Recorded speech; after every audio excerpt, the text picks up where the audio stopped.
பாவக்காய் பொரியல். இது பாவக்காய் எப்படி பொரிக்கணும்னா,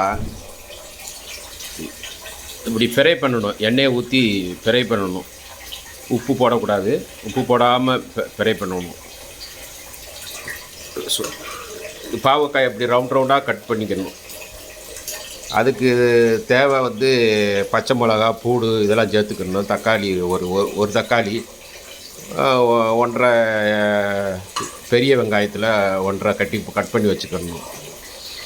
இது என்ன செய்யணும்னா, பூராத்தையும் பொரித்து எடுத்துடணும்.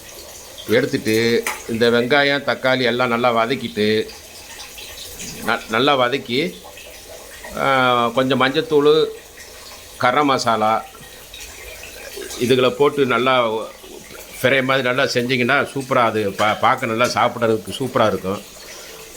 அந்த அளவுக்கு ரொம்ப ரொம்ப கசப்பு இருக்காது. சின்ன குழந்தைங்க கூட சாப்பிடலாம். சின்ன குழந்தைய பெரும்பாலும் பாவக்காய்னா சாப்பிடாது, கசக்குறதுனால சாப்பிடாது. கொஞ்சம் எண்ணெயில் கொஞ்சம் பொரிச்சு கொடுத்தோம்னா நல்லா சாப்பிடலாம். இது சிம்பிளான ஒரு இது. நம்ம தொட்டுக்கு சைடுக்கு நல்லா வச்சு சாப்பிட்லாம். பாருங்க, நல்லா அப்படி ரோஸ் கலரில் அப்படி வதக்கணும்.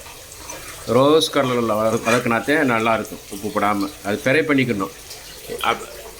இந்த இதை பூரா நல்லா ஃப்ரை பண்ணிட்டு மிச்சம் இருக்க எண்ணெயை அதிலே ஊற்றி அப்படியே நம்ம கடுகு, கருவேப்பிலை எல்லாம் போட்டு ஒரு வெங்காயம், தக்காளி, பச்சை மிளகா, பூடு எல்லாம் போட்டு செஞ்சாதான் நல்லாயிருக்கும். இது மாதிரி செஞ்சு சாப்பிட்டு பாருங்கள், சூப்பராக இருக்கும்.